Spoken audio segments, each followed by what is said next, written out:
Bonjour à tous, aujourd'hui nous retrouvons Michel pour des conseils en énergétique chinoise.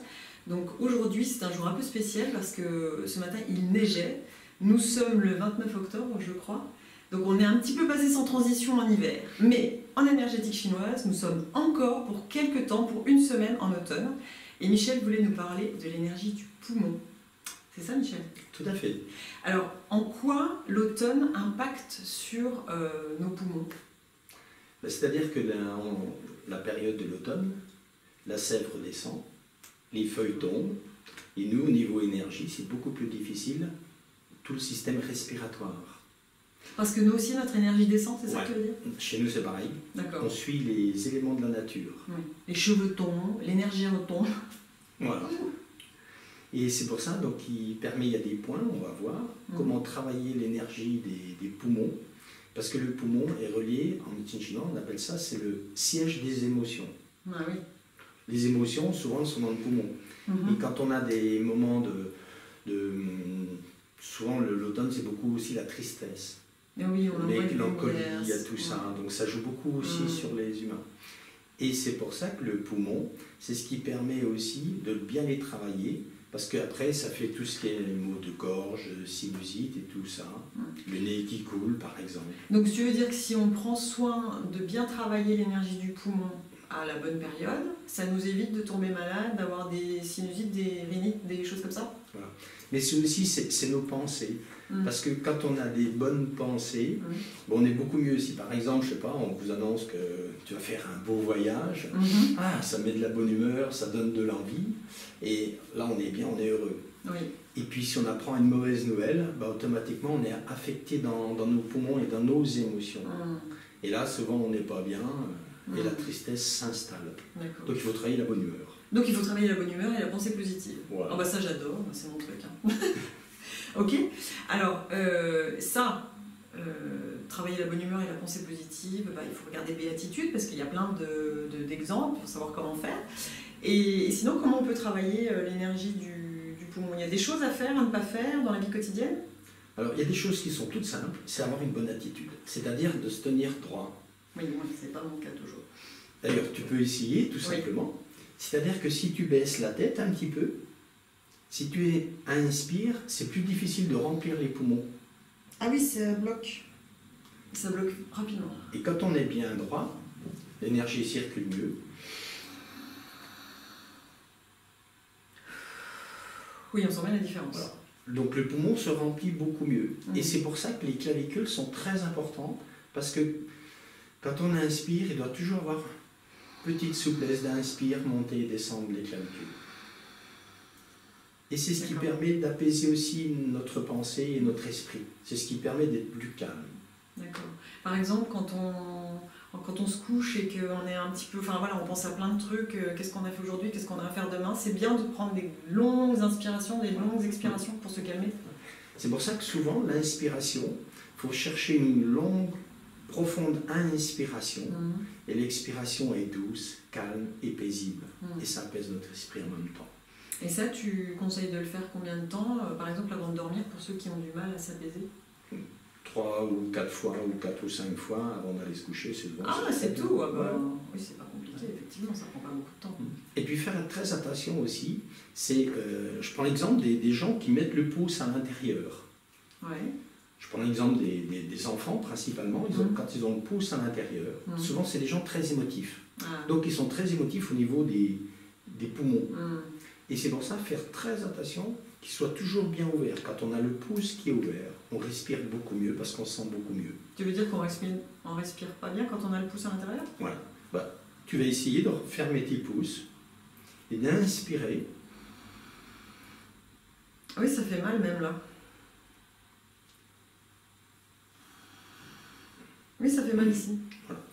Donc quand les pouces sont ouverts, la respiration est plus ample. Ah oui, c'est étonnant ça. Voilà. Comment tu l'expliques ça? Parce que quand on ferme le pouce, il y a un point qui est à l'intérieur de la main, qui est un point qui est très important, qui est relié au système respiratoire. Tout ce qui est la toux, l'asthme, c'est ces points-là. Et quand ils sont fermés, ben, ça circule moins bien. Oui, tout simplement.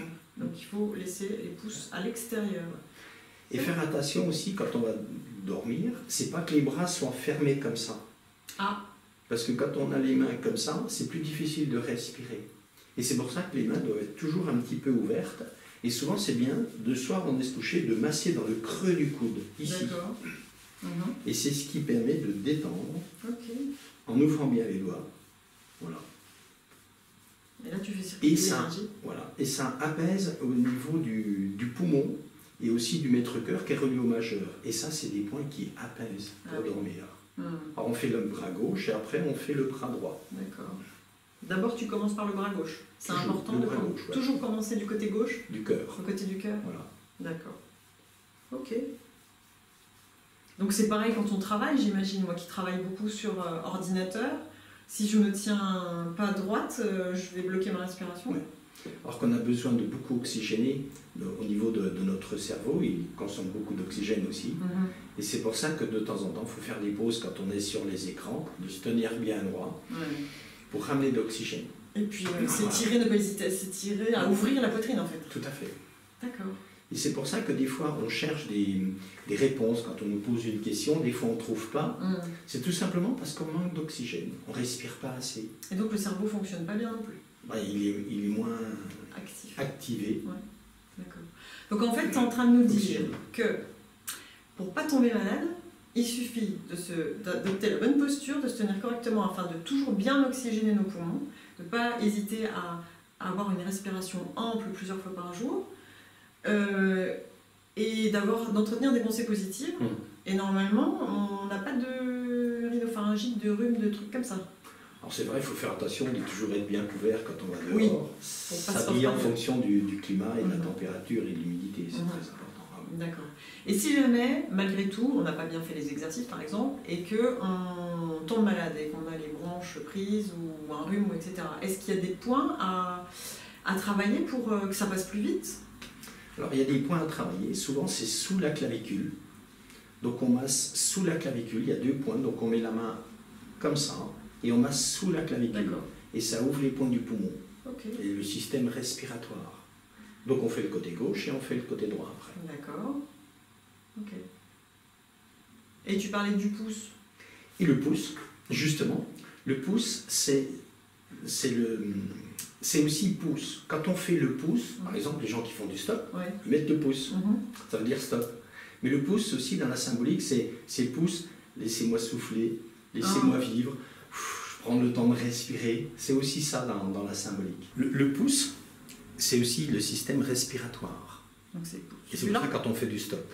Celui-là, Donc on masse la première phalange, parce que le point du poumon, il est ici. Et ça, quand on le masse...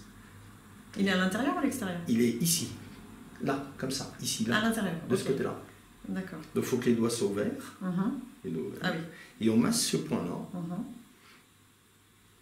Et ça ouvre quand on a une insuffisance respiratoire. D'accord. Et donc faire bouger la phalange du pouce. Ce qui est certainement plus difficile pour les gens qui ont des problèmes d'insuffisance respiratoire. Ah ouais. Ça, ils peuvent faire ça tous les jours et même plusieurs fois par jour. D'accord. Des gens qui ont des problèmes d'asthme, des choses comme ça? Aussi, ouais. Et on a le point qui est ici, à l'intérieur de la main, ici, qui est relié au poumon. Ici, exactement. Là. Voilà, là. Quand on plie son pouce, voilà, le point il est ici. Donc ça a massé aussi. Et ça ouvre le système respiratoire. Ok. Combien de temps tu fais? Souvent, ce qui serait bien, c'est de masser au moins 2 minutes. 2 minutes, d'accord. Donc on remonte quand on plie le bras. Donc ça, c'est là on a fait les points de la main, du pouce, donc il y a aussi des points sur le bras. Du coude. D'accord. Alors, quand on plie le bras, ici, il y a un pli. Le point, il est là. Quand on ouvre la main, ici, le pouce en haut, ça, c'est un point qui est relié au poumon.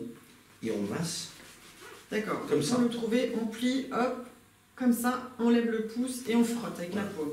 Et on masse ce point-là. D'accord. Pendant 2 minutes. À peu près 2 minutes. Ok. Ça vaut le coup de prendre quelques minutes pour justement bien respirer. Oui. Ah, si c'est pour éviter de tomber malade, oui, c'est sûr. C'est très bien. Et ensuite, on remonte, il y a les 2 points qui sont dans le biceps. D'accord. toujours le pouce en haut. Voilà. Et on masse le biceps. Oui, comme ça, t'es sûr de ne pas les louper, quoi. On fait les deux en même temps. On masse ces deux points-là. Ça chauffe. Voilà. Ok. Et ensuite, on remonte dans le point qui est juste dans le creux où est à l'attache de la clavicule. Donc le point, il est là. À l'attache de la clavicule vers le bras. Voilà. Ah, et oui, on masse le point qui est dans le creux ici. D'accord. Ah, et ça ouvre le système respiratoire. D'accord. Et c'est bien au niveau de tout ce qui est la toux, les bronchites, les sinusites, tout ça. Tout ça s'ouvre. Ah bah super. Et ensuite, on fait les deux points qui sont de chaque côté à la base de la clavicule. On masse la base du cou et on remonte de chaque côté de la trachée. Et ça ouvre tout ce qui est l'extinction de voix, par exemple. Tout ça, oui, ça massé. Tout ce qui est trachéite et tout ce qui... Exactement. Donc ça, on masse comme ça la base du cou. C'est excellent. Ça fait beaucoup de bien, ça détend. Oui, ça détend. Voilà. Ok, super. Donc voilà, c'est des choses qui sont toutes simples qu'on peut faire quand on veut, le matin, le soir. Alors surtout le matin, parce que le matin, l'énergie est dans le poumon. Donc c'est tout le système respiratoire le matin. Et c'est ce qui permet aussi de les faire le soir, quand on a le temps, pour bien dormir, pour nous apaiser de la journée qu'on a pu avoir. Voilà. Super. C'est ce qu'on doit faire là pendant combien de semaines avant d'être vraiment franchement dans l'hiver? Normalement, les poumons, il faut les travailler régulièrement tous les jours. Ah d'accord. Ouais, tous les jours. Mais ça, on peut le travailler tout le temps et toute l'année. Particulièrement dans cette période-là. D'accord, particulièrement maintenant. Ok, donc, bon, vous avez vu les points. N'oubliez pas de vous masser tous les jours. Respirez et entretenez des pensées positives. On ne vous le répète jamais assez. Voilà. Et puis donc, on se revoit cet hiver, donc, en plein mois de décembre. Voilà. Pour parler de quoi cette fois-ci? Alors là, ce sera rein, la vessie et les yeux.